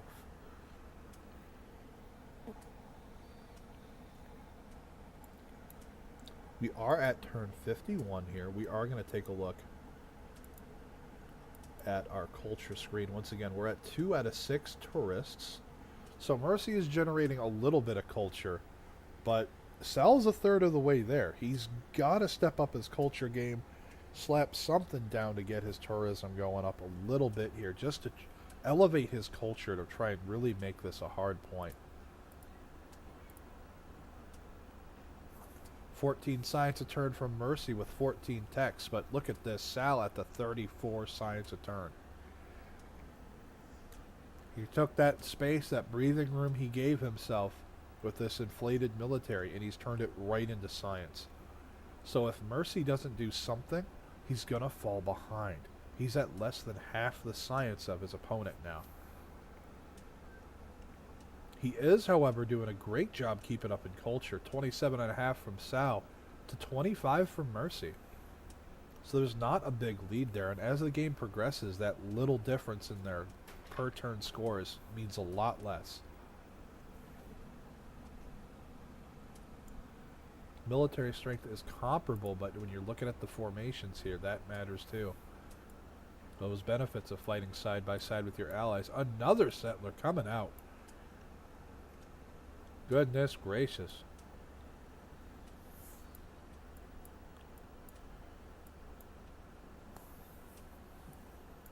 A lot of improvements coming down here. The southern city does have the wall up as well, and up in the north. Oh, goodness. Plenty of tiles still left to improve here by both players. I'd like to see Sal get some more builders out for sure, as well as Mercy, because these tile improvements are important. Mercy himself opting into a religion here. We're going to take a quick look and see. No, we have no apostles just yet. But take a look at the passive pressure here. Now he did convert Oricium rapidly, really quick here, because he needed a forward city that he could get his passive spread back on, as you can see. Lugdunum is going to convert in 12 turns there. 14 for Sicia, 9 for Velitrae, and 75 for this one up in the north. But that's going to change over time as these other cities convert, and that passive spread is going to make a difference over time, especially with Defender of the Faith.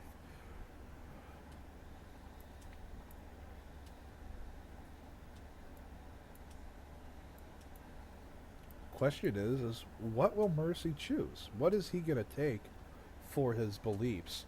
Now, he did take Divine Spark, so he's going to be getting a lot of those extra goodies for the Great People points. Still doesn't have any science points a turn. He needs to get that going, especially with Sal sitting at 7 scientist points a turn. He's already working on scooping the writers, kind of getting towards the artists and the musicians. Those come super late.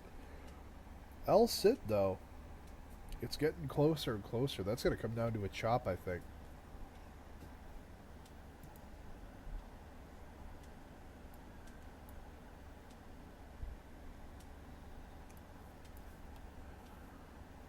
Plenty of good settles here to see. Just absolutely wonderful. Sal is more hard-pressed. Now, he does have a settle here and here that he can take, so he's not quite crunched in just yet.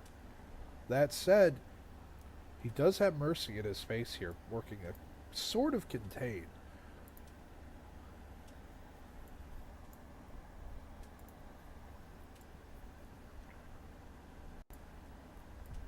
Our scouts heading into the water there. Using that shipbuilding is going to come in handy here. Now, he does reveal the scout in the water.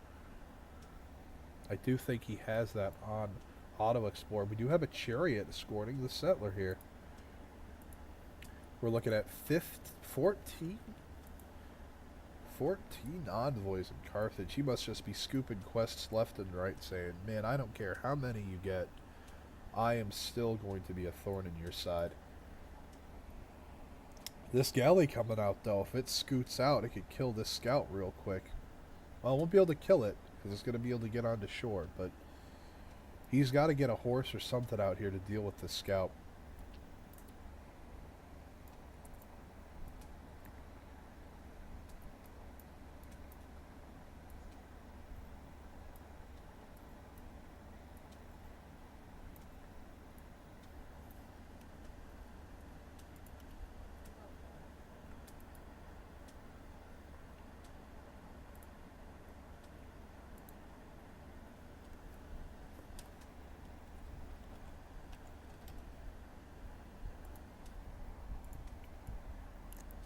while we're waiting for this turn to cycle, I do want I'll throw a huge thanks out to Agatha and the CPL administration team for inviting me to come cast the matches today and this weekend. It's going to be an absolute blast. I hope to see you guys swing by my stream and the other casters this weekend. It's going to be awesome. We're going to have a huge turnout. We have players from all over the world coming together to represent their community. And it's awesome. It really is to see. And there we go. Another city coming down for Mercy. Gets the free builder, of course, because of his ancestral hall back in his district, the government district. Look at that. Builders running around here. He did get the 2 free with the cities.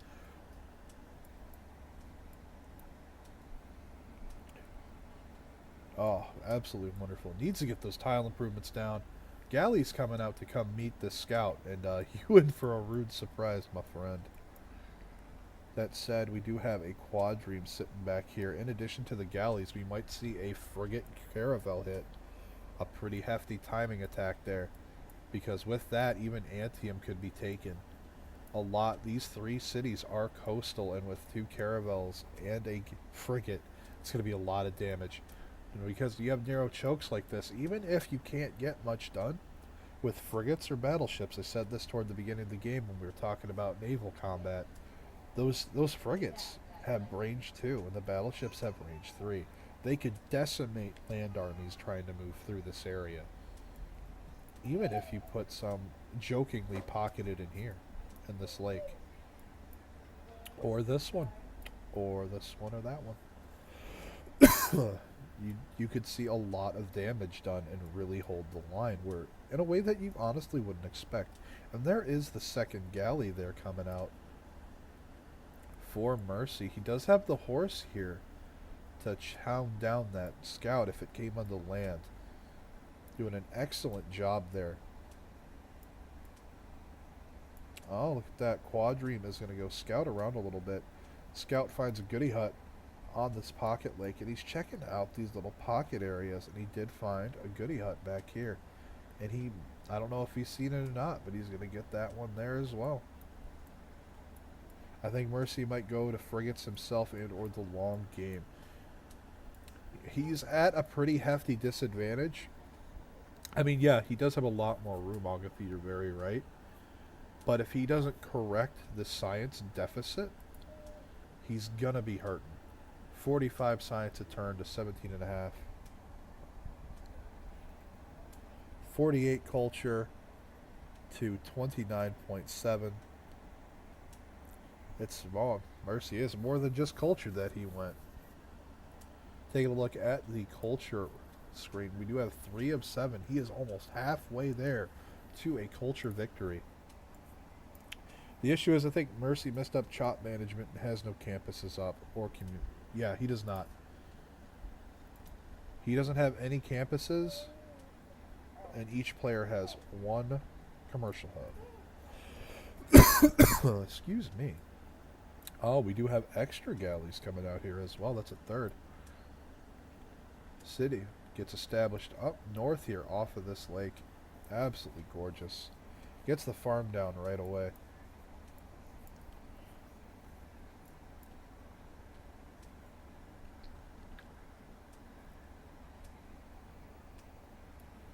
Yep, Sal could win with a timing attack. He has the science lead. He has the culture lead. He's going to get mercenaries first for the half-cost upgrades. He's going to get the Merchant Republic government first. He's going to get access to muskets a lot quicker. But the question is, will he have the gold? If he goes frigates and raises the 3 core cities, it's GG. Nothing he can do. That may or may not be true. It'll depend on if these galleys can scout it. Because he's sending a galley forward along the bottom of the map here. And if he can scout that naval presence, he might be able to get quite a bit done. Oh, look at that. That's a tell right there. Scouts in the oceanic water.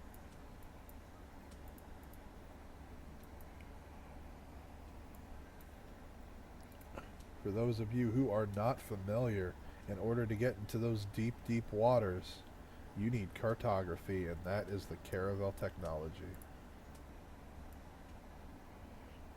The only thing that could help Mercy is, by the looks of it, he is... Oh my gosh, chat, settle. He's clearly behind, even if that is perfect. Very true.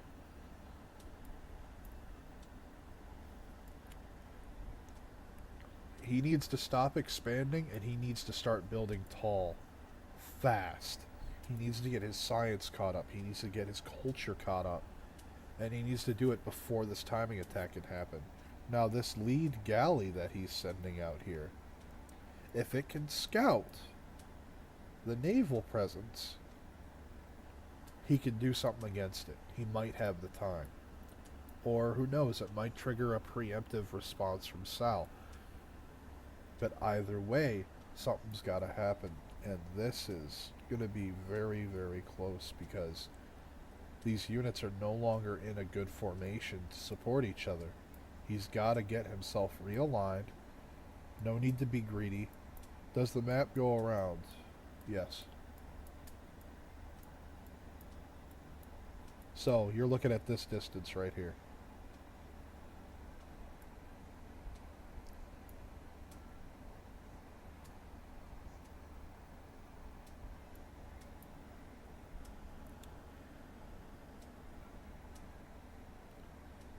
He saved the scout, but it revealed the cartography tech.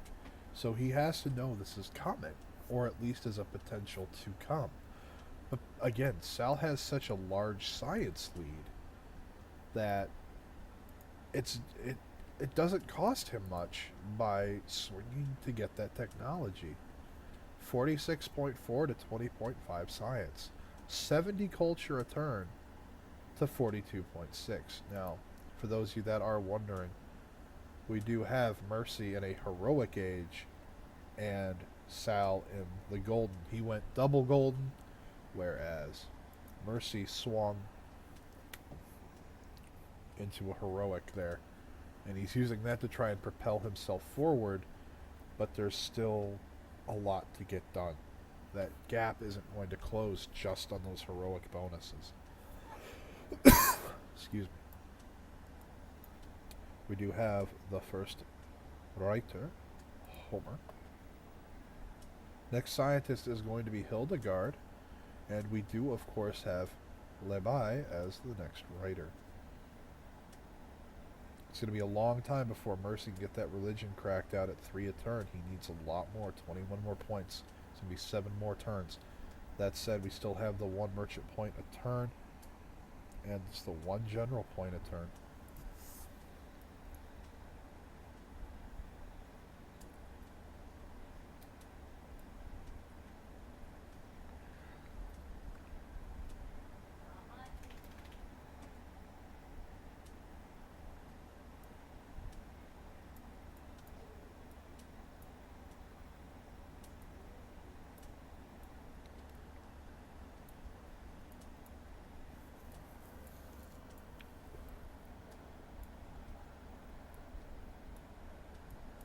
Oh, he's getting right in his face. This is ill-advised in my opinion, but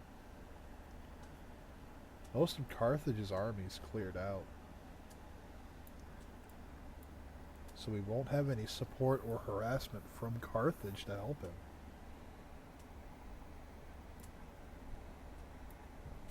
This legion coming down through the south way while this archer kind of follows to keep an eye, but on this settler coming forward here, it's probably going to drop the city right there. That is an open spot that we saw earlier. However, with baths, for those extra amenities and that water connection,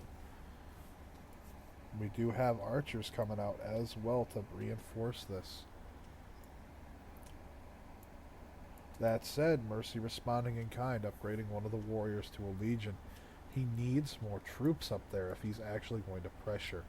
Because this legion here, it's getting a support bonus of +4, but there's a flanking bonus here as well, canceling it out. Now it is fortified on the hill, so it's going to be very hard to deal with.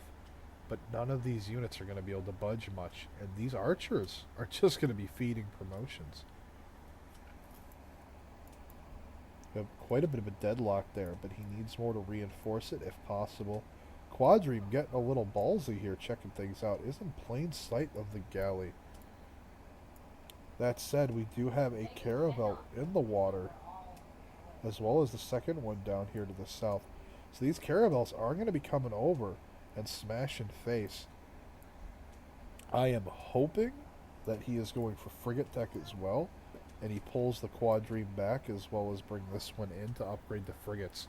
Because the 2 frigates with the 2 galleys will go unchecked for quite a while until Mercy can catch up. Taking a look at the science tech tree here, we have Sal in the Renaissance era, as you can see, at the cartography technology, whereas Mercy is a little bit back here in this general field. That said, taking a look at the culture, the civics tree rather, I call it the culture tree. No need to pull back. He will take Aquila first and upgrade the frigates there. True. That's a good point, Spocky. It really is.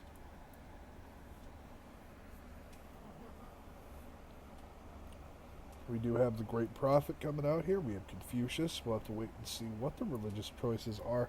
Taking a quick look at the religious lens, we do have Velitre being converted as well. We do have a turn transition. So we'll look back at that in just a second here. There we go. 7 turns, 10 turns, 3 turns, 30 turns. Everything is picking up in pace. He's going to have that big Defender of the Faith bonus very soon. That's possible. He's got to do it quick due to loyalty. Yes, he does. Now, he does have the galleys pulling back. So he's expecting behind this quadrime of bravado there are caravels coming. You probably hold the city for 5 turns, 7 moving the governor. It would have to be... It would have to be Victor. Even if it flips, he could just keep flipping it with caravels. Yeah, true. I mean, after he flips it and takes the and does his upgrades, he could, when it reflips, he could just raise it after that. If that's going to be the plan, because there's no point just retaking it over and over. 1 catapult, 1 wall, and a few galleys will delay it. Yeah, he's going to need the catapults though. It would be nice to see some catapults on this hill as well, just to get the extra shot.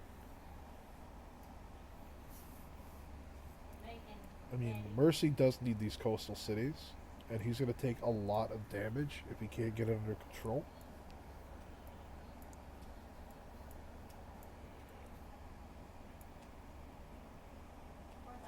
Taking a quick look around, audience chamber is in both government districts, for those of you who are asking.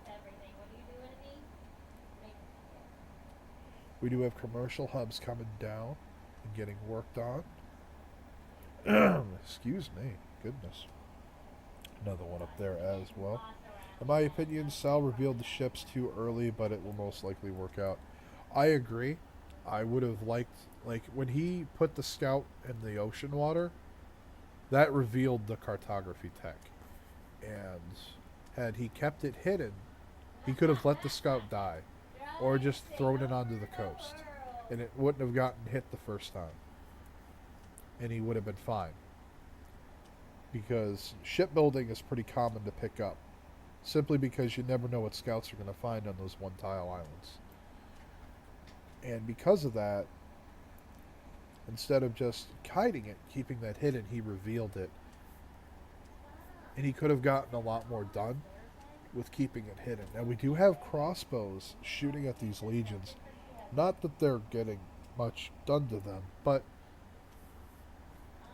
archers shooting back at the legions, I don't think this is a good idea.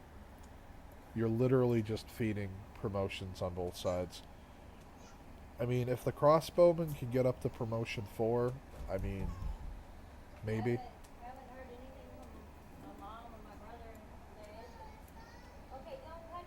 We're looking at turn 63 now. 51 and 26 science respectively for our players here. Sal still leading. 75 to 50 culture. The gap's closing, but it's still sizable. Military strength is very close at 547 for Sal and 500 for Mercy. 22, almost 23 culture, a turn to Mercy's 5. Did he pick a religion yet? Oh, fuckity fuck, picked by Mercy. Choral music. Shrines and temples provide culture equal to their faith output. and missionaries and apostles are 30% cheaper to purchase. More of a reactive take. What's wrong, Sweet Pea? Aww. Oh, I see. It's dead. Poor baby girl. Alright. Range unit promotions are better than melee promotions in general. That's a fair point, especially with the double shot at the bottom. Keep her off my computer. Sure.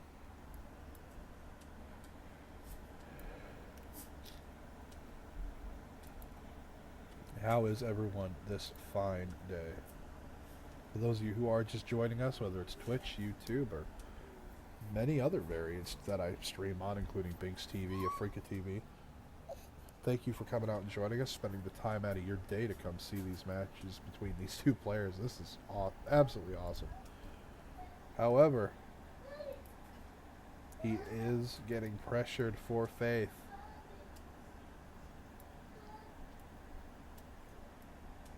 More trade routes coming out in the back for Sal, getting that economy established.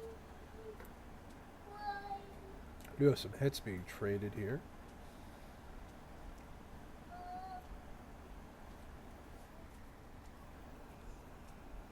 No, don't take your sister's phone. I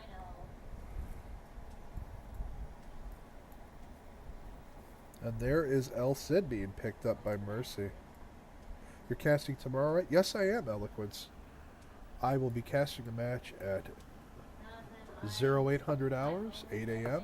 at Eastern Time Zone, EDT. And that'll be the first match, and that'll be a free-for-all on a continents map.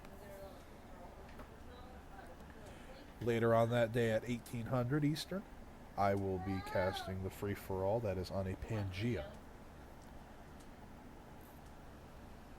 And I am more than happy to throw up that schedule for you in just a second here.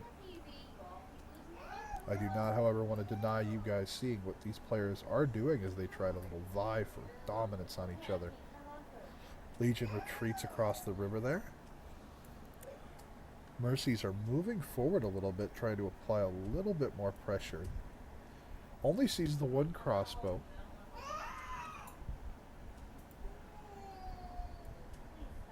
We'll be sure to be there, thank you. Hey man, thank you for stopping by. I appreciate the support, I really do.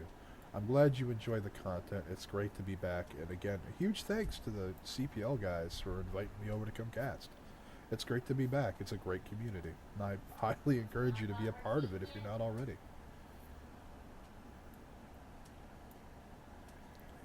For those watching that are new to the BBG and BBS mods, which are the Bigger Better Game and the Bigger Better Start mods that were made by Sal and Codenaw, if you're watching on Twitch or over on YouTube, you can scroll down. There'll be a link to click on YouTube, or you can just click on that big old encampment symbol if you're watching on Twitch. It'll take you over to a Google document that highlights all the changes that those two have made to the game with the mod. And it's absolutely incredible how they've balanced the Sibs with each other, the wonders, natural wonders, and the built ones, as well as some of the pantheons and religious choices. Even people that are in single player that don't play multiplayer at all, they just hash it out with their buddies, or they like stomping the AI. They've really given a lot of great feedback for it too. So it provides a little something for everybody. Highly encourage you to check it out. And we do have some hits being traded here. Archer hits the horse fortified. Not going to do much to it. It is sitting across a river, so the Legion's not going to hit it either. There is the general on both sides. However, Defender of the Faith is not up here yet. Crossbowman taking a shot. Does the Archer as well? No, it does not. Cannot shoot over that hill, unfortunately.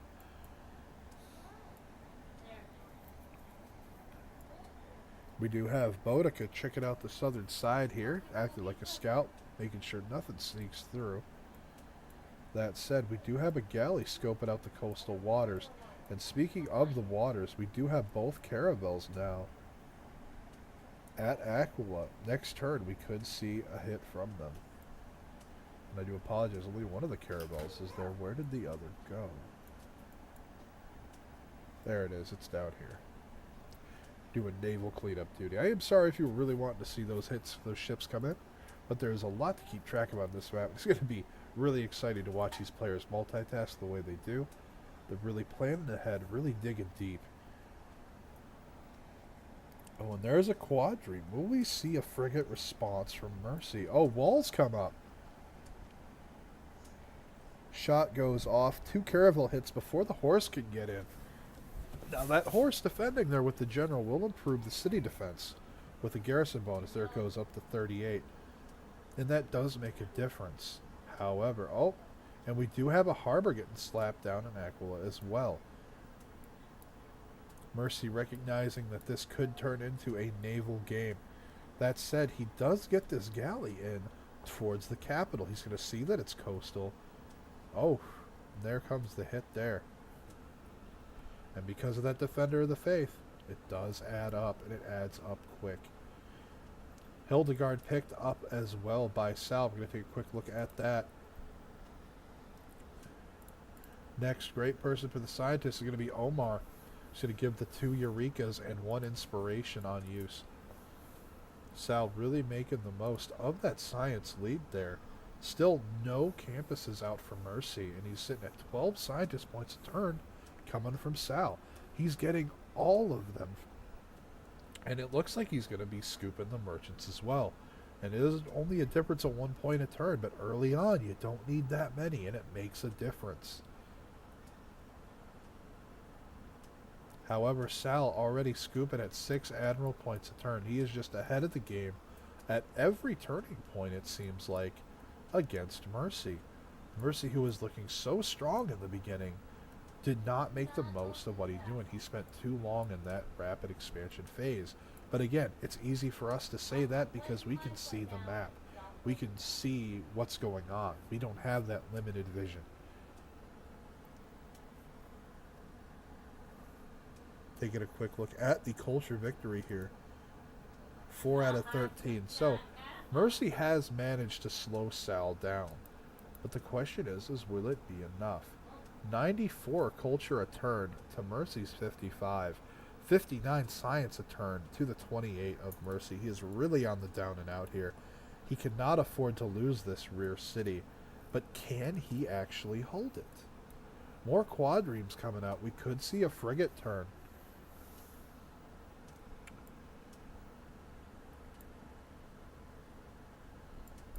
Looks like they're focusing elsewhere for now. And yep, we do have action going on the front line here in the ground combat. While Sal is focusing on naval, Mercy is hoping to catch him with his pants down over here on the land. And it looks like he is cleaning house a little bit. He got a big hit onto that crossbow, but it was able to get away. That said, nothing happened over with the naval units just yet. Oh, big hit Legion onto Mercy's Legion here. It is low health. Will he be able to switch it out or promote it in time next turn? And that's going to be a really big question to ask here. This Legion could smack the absolute hell out of this Archer. And this could move up to support it even further. But the question is he going to overreach? And he's got to be careful. He has a very thin defensive line here, whereas he's fighting into Defender of the Faith. Oh, Legion's on the 3rd promotion. That's awesome. We could see something pretty awesome out of that, if it can get up to that 4th. Archer moves up to reinforce, granting that support bonus, and oof. Ouch. That did not do much. That said, looking back at Aquila, the ships still have not moved. Only 40 seconds left in the turn. And here we go. We have more harbors coming down. But will it be in time? With the Mysticles, with the +2 loyalty per turn plus Victor, there's a chance that if he can pop the Admiral in that city, he very well could actually hold it with the loyalty. Oh, look, Caravel's getting promotions out of this too. That is going to be devastating. Even if he manages to hold Aquila, these Caravels sitting on promotions are going to be devastating to frigates if he can't get enough of them out. Because frigates are one of those ships where you need to be able to really strike home. And look, you did see that +5 heal at the end of the turn cycle, and that is because the scientist was picked up and popped by Sal, and he's getting that extra healing per turn, not just the 20 recovery and friendly terrain. Yes, yes, he did.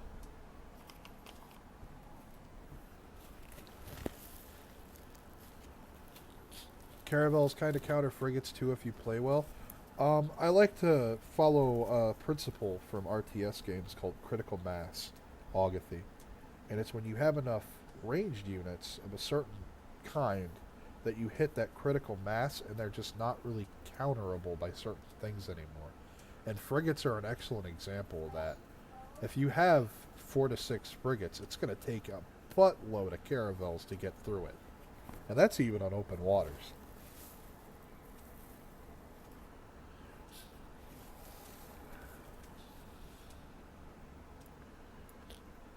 Taking a look at things here now. The legions do swap out here. This one beat the absolute snot out of that archer. That said, there is another crossbowman up here, so we have the third one up here at that city there. I was going to try and pronounce it, but I gave up halfway. That said, we have a lot going on here. And it just goes to show with these moving pieces here. This galley has got to promote and or retreat. It cannot hold up, but he's just going to promote it. You have a legion with Sun Tzu backing up a bit, possibly baiting this horse into stepping forward into the meat grinder. I sincerely hope he doesn't. He's got to be careful here. These legions are probing to try and distract from the naval. But Aquila is going to fall next turn. It simply can't be saved. And he's... I'll CC, you got this game. So Mercy is calling the GG into Sal. Congratulations, Sal, on the win. And great job, Mercy. You had put up a pretty good fight here. And I really hope when you look back at this match, you'll see what we're talking about. He did get the Knight promoted up here as well. So he did at least have the upped city strength. End of game stats here for you guys out there. 59.2 science a turn for Sal. 2 Mercy's 33. 92 culture a turn for Sal to Mercy's 63. And we did have an ending military strength of 591 Sal to 474 Mercy. And for the religious guys out there, 21 faith a turn with 4 cities converted against the 2 converted cities and 10 faith a turn of Mercy. Absolutely great job. Great game, guys. It was awesome to cast. I hope you guys liked it as well watching from home. Really appreciate all the follows I got bombed with today. That was absolutely incredible. Thank you guys so much for coming out. And I will see you guys tomorrow.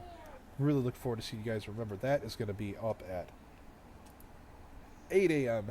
EDT. And that's going to be a continents map for free-for-all. I'll be putting up all that information for the map settings and whatnot tomorrow. And I really hope to see you guys swing by.